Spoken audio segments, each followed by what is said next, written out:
नमस्कार स्टूडेंट, मैं स्वागत करता हूं AKE लर्निंग में। आज हम DSSB के PRT का जो 6 तारीख को पेपर हुआ था फर्स्ट शिफ्ट को डिस्कस करेंगे। इसमें हम हिंदी सेक्शन को डिस्कस करेंगे। सबसे पहले इसमें गद्यांश पढ़ने का एक तरीका है, उसके प्रश्नों को सॉल्व करने का। पूरा गद्यांश नहीं पढ़ना हमने। सबसे पहले हम देखेंगे भाई गद्यांश में शुक्ला जी या शुक्ल जी के किस रूप का उल्लेख होता है। ठीक है ना, शुक्ल जी के किस रूप का उल्लेख होता है, तो उसके बारे में देखते हैं भाई। सबसे पहले हमें आंसर देखना है, पढ़ते जाना है। शुक्ल जी जहाँ लिखा होगा शुक्ल जी, निबंधकार के रूप में शुक्ल जी का योगदान मनोविकार संबंधी नियमों के कारण है। तो सबसे पहले हम इसमें आ जाते हैं भाई। कौन सा ऑप्शन होगा? सेकंड ऑप्शन होगा। आगे बढ़ते हैं। अब फिर हमें पूरा गद्यांश नहीं पढ़ना, आंसर मिल गया फटाफट हमें। ठीक है ना।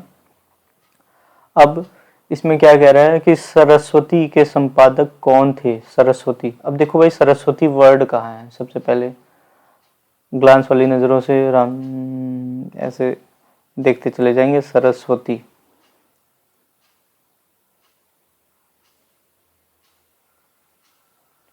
सरस्वती अभी मिला नहीं मिला, तो सरस्वती एक बार फिर से जब नहीं मिलता है, एक आध बार बहुत जल्दी हम करते हैं, तो सरस्वती नहीं मिला हमें, तो हमें फिर से क्या करना है। मैं पेपर सॉल्व करना सिखा रहा हूँ आपको कैसे करना है। फिर से एक बार फिर से निबंध में जाएंगे। अब यहाँ पे लिखा है, पहले वाले लाइन को जब पढ़ेंगे तो सरस्वती कहाँ मिल गया? पहले में मिल गया। असल में हम क्या होते हैं कि पेपर को सॉल्व करने के लिए भागते हैं और हमें नहीं पता चलता। तो इसमें क्या कर रहा है, रामचंद्र शुक्ल के निबंध पंडित महावीर प्रसाद द्विवेदी द्वारा संपादित सरस्वती में छपने गए थे। कौन से? पंडित महावीर प्रसाद द्विवेदी द्वारा। तो ये कौन सा है, कौन से वाले में है? पहला ऑप्शन है। आगे बढ़ेंगे फटाफट। और फिर उसके बाद अब सेकंड क्वेश्चन हो गया। थर्ड वाले क्वेश्चन पे आएंगे।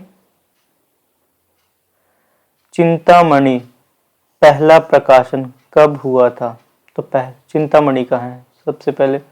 अच्छा यही आ गया, चिंतामणि यहीं पे दिख गया। चिंतामणि पहला प्रकाशन नाम से 1939 में हुआ था। तो कौन सा 1939? पहला ऑप्शन है। आगे बढ़ते हैं भाई। हमें निबंध ये गद्यांश पढ़ने की जरूरत ही नहीं है ना। गद्यांश पढ़ने की जरूरत हो रही है। देखो भाई, शुक्ल जी के अधिकांश निबंध किससे संबंधित है? किससे संबंधित है? समाजशास्त्र से, दर्शन। हमें पहले ऑप्शन पढ़ना ही है। सबसे पहले ये देखना है किससे संबंधित है। अब किससे संबंधित है अब देखेंगे भाई। इसमें सबसे आसान क्वेश्चन है ये। कौन से संबंधित है? अब यहाँ पे संबंध के बारे में थोड़ा सा निबंध पढ़ेंगे। तो शुक्ल जी के अधिकांश प्रसिद्ध निबंध मनोविकारों पर है। मनोविकारों पर किससे संबंधित होने चाहिए भाई? मनोविकारों से संबंधित होने चाहिए। कौन सा है? थर्ड ऑप्शन है। आगे पढ़ते हैं भाई।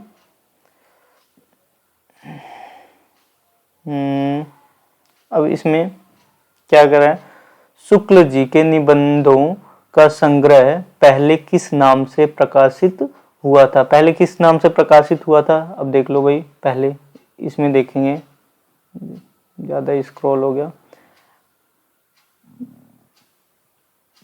पहले किस नाम से? विचार विथि। और कब पूछ लेगा?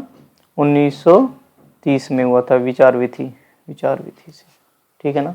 अब आगे जाते हैं। अब ग्रामर से कुछ क्वेश्चन है। अब कलर चेंज करता हूं मैं, फिर उसके बाद दूसरे कलर से लिखता हूं।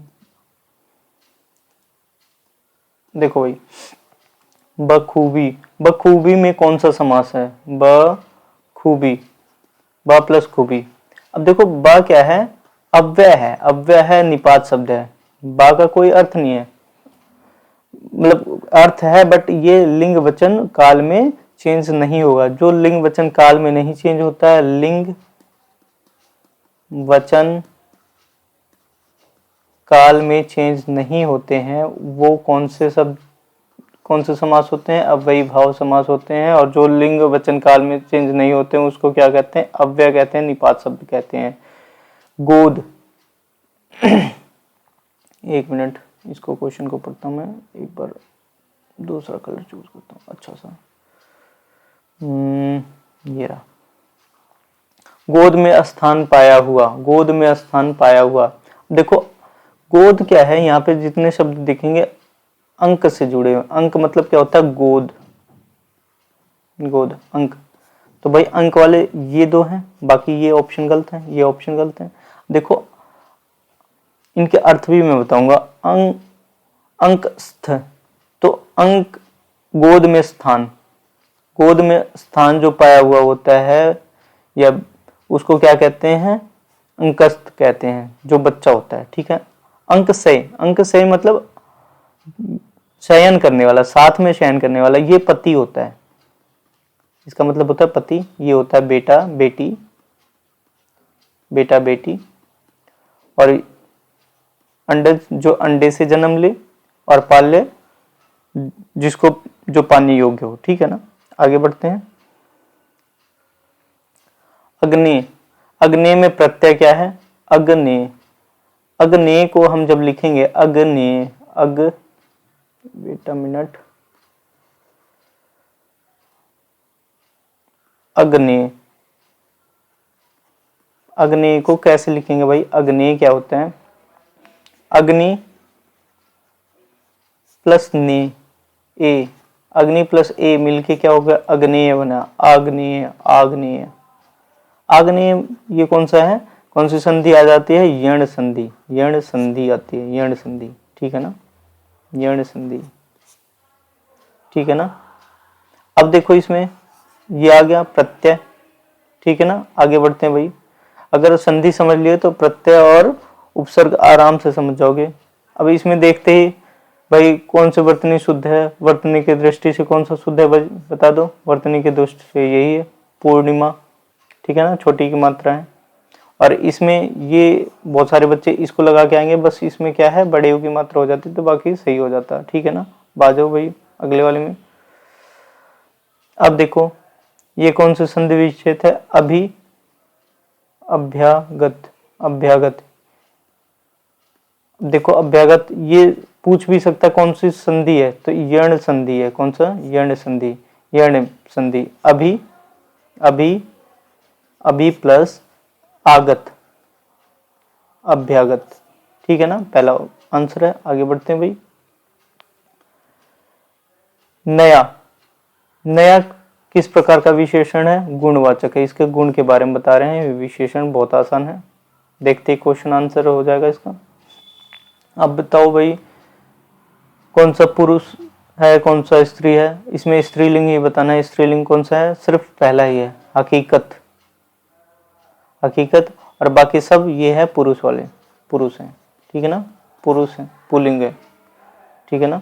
आगे जाते हैं भाई। आगत, आगत का विलोम। आगत का बहुत सारे गत लगा देंगे, गलत है। स्वागत गलत है। आगत मतलब आने वाला। ठीक है ना, आया हुआ। ठीक है। विगत ये भी।